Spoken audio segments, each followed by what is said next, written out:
Peringatan, animasi ini dibuat dengan tujuan sharing pengalaman pribadi sang pengirim cerita. Dimohon untuk menghargai cerita tanpa menyudutkan beberapa pihak. Selamat menikmati.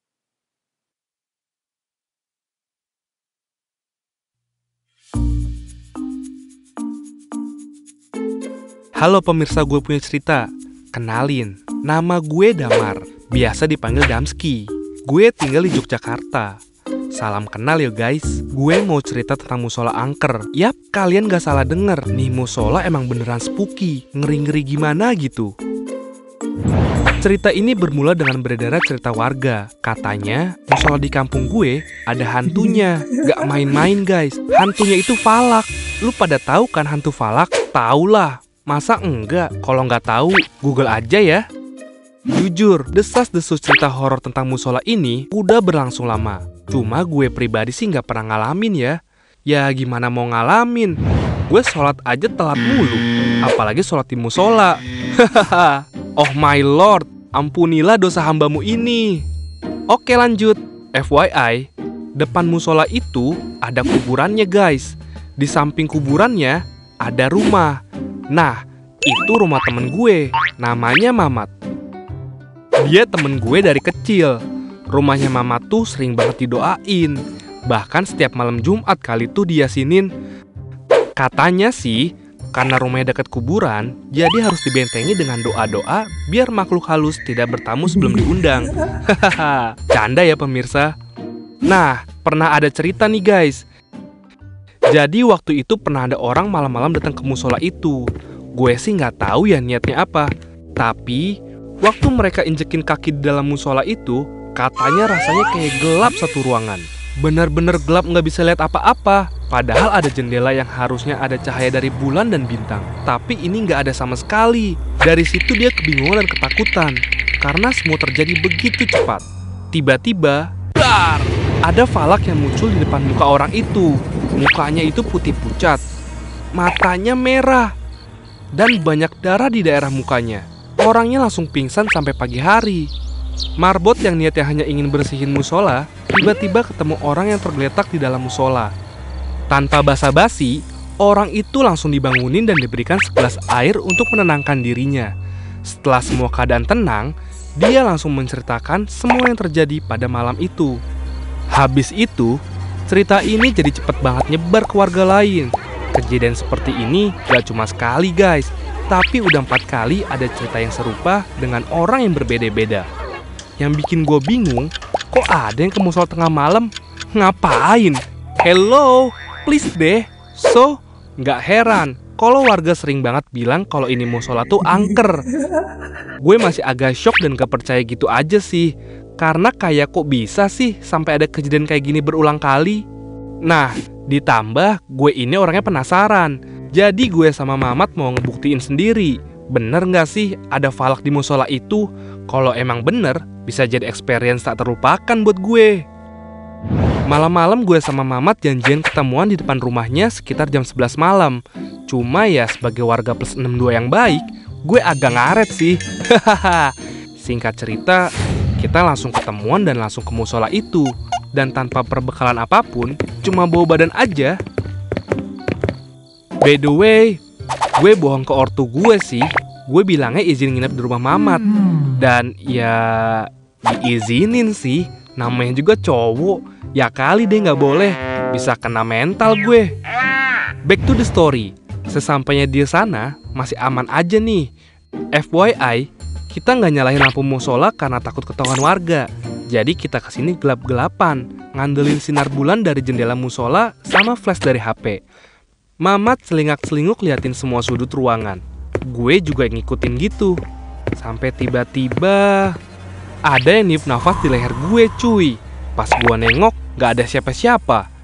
Mamat yang lihat gue langsung nanya, "Kenapa lu Dam? Gak apa-apa kan lu?" Gue yang so cool berusaha bohong. "Gak apa-apa, nyamuk doang ini mah." Tapi gak berserang lama, Mamat kayak mau kesandung gitu. Gue kaget dong. "Hati-hati Mat." Terus Mamat natap gue ketakutan. "Dam, barusan ada megang tangan gue." Gue refleks mengelak biar suasana gak mencekam. "Ah, yang bener lu. Santai aja kali." Padahal gue sendiri takut. Hal ini yang bikin kita lama-lama kok jadi merinding ya. Dan udaranya tuh berubah jadi dingin banget. Fix, bikin ketek basah lu jadi beku. Suasana malam ini benar-benar senyap, hening. Bahkan suara angin, tetesan air, atau jangkrik gak kedengeran sama sekali. Seketika bles. Suasananya jadi gelap banget. Sampai-sampai senter dari HP kita gak ada gunanya. Swear deh, rasanya kayak tutup mata. Refleks Mamat megang tangan gue. Oke, ini agak awkward, tapi gue mending digandeng Mamat deh daripada digandeng yang lain.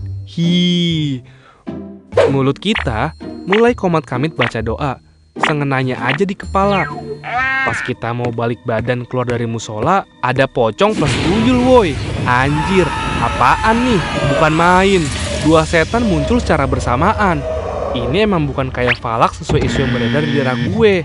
Tapi mereka gak kalah seremnya. Gue coba merem sambil gemeteran pegang tangan si Mamat. Gak selang berapa lama, gue beraniin diri melekin mata buat mastiin tuh setan masih ada apa enggak. Alhamdulillah, gue liat keadaan aman karena setan tadi udah hilang. Tapi sialnya, waktu gue liat si Mamat, ternyata dia udah pingsan. Anjir, dari tadi gue megangin tangan dia, tapi dianya pingsan. Gue nunduk di sebelah Mamat sambil berusaha sadarin dia. Mat, bangun Mat. Asli, susah banget banguninnya. Padahal gue tabok-tabokin tuh mukanya. Waktu gue masih berusaha bangunin dia, tiba-tiba kayak ada sehelai kain yang nyentuh persis belakang gue. Serrrr, langsung merinding mampus gue. Gue inget kata orang, salah satu cara buat ngalahin rasa takut itu dengan ngeliatin balik ke arah yang kita takutin. Biar tuh setan hilang dan ngiranya kita itu berani. Gak pikir panjang, gue yang udah ketakutan pura-pura beraniin diri langsung zikir dan balik badan. Astagfirullah. Dan yang gue lihat emang ternyata kosong. Lega gue. Gue balik badan lagi ke arah si...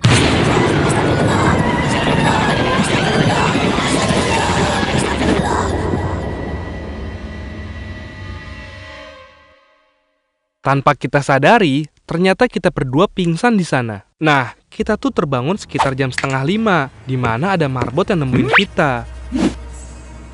Gawat. Gue takut aja diaduin sama ortu gue. Parahnya lagi, gue bakalan malu kalau jadi omongan warga karena pingsan di musola. Anehnya, pas gue bangun itu musolanya nggak bener-bener gelap kayak sebelumnya. Sekarang tuh ada cahaya yang masuk lewat jendela, jadi sekeliling kita tuh kelihatan. Akhirnya, kita memutuskan untuk wudhu dan ikut sholat subuh di dalam keadaan yang masih linglung. Kosong rasanya. Abis itu, kita pulang deh ke rumah masing-masing. Sampailah nih gue di rumah, gue awalnya mau cerita ke ortu gue. Tapi gue keep aja deh, takut kena omel. Ampun deh, gue gak lagi-lagi gue nantangin setan. Tobat.